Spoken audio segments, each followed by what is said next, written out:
Go ahead, Mr. McCray. William McCray, last commission meeting,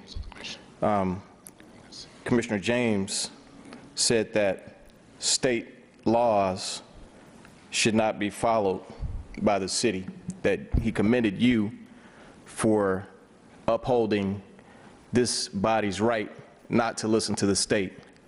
That is disgraceful, it's shameful, and Commissioner James, you say you have a law degree from Harvard, but you're disrespecting the very law that they taught you not to uphold state and federal law. You said it, I'll play it back at another meeting. That is disgraceful. That is why we can't progress. Maybe you feel that this body should be able to say that black people can't vote because it's a federal law or what have you. But there is a reason, a due process for us to follow state and local laws. If you don't like it, you need to go and have the legislature change it so you don't have to follow it. We don't have to follow state law. It keeps this body and other bodies like it from discriminating against us. This is one of the most racist cities, the most racist city in Palm Beach County. It's disgraceful. No one on this body has yet spoken about a Confederate monument on public property that the taxpayers pay for.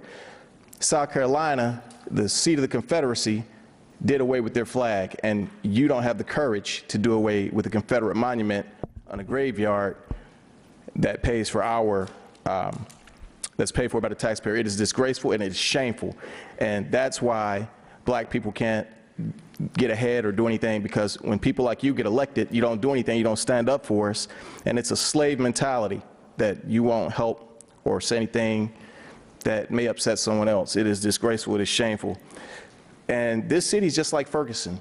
We still have the red light cameras in mostly low-income and black neighborhoods where we have taxation by citation primarily against our most vulnerable citizens. It is disgraceful, it is shameful, and it's racist because it's mostly in our neighborhoods. There's no red light camera in front of Ibis, in front of the mayor's neighborhood. She says it's a county road, but she could get that red light camera there if she asked for it. I'm sure she could. But see, that's a different class, I guess she figures, and she shouldn't have it there. It's disgraceful. The police department has taken out the cameras from the police cars, and they only have body cameras on. They need both. You need the perspective from the inside the vehicle, because you're not going to get everything on the body camera, and it's going to cost litigation, and it's going to cost the city millions of dollars when you have a chase and you don't have the video recording of the chase. You need both. You don't need one. You need to hire more black officers and more Latino officers. You need to represent the city. But this city's so racist, no one's going to say anything or do anything. The chief hasn't came in here and addressed the issues in the community because you let him, you don't make him do his job, Mayor. You're the boss, and it's a disgrace.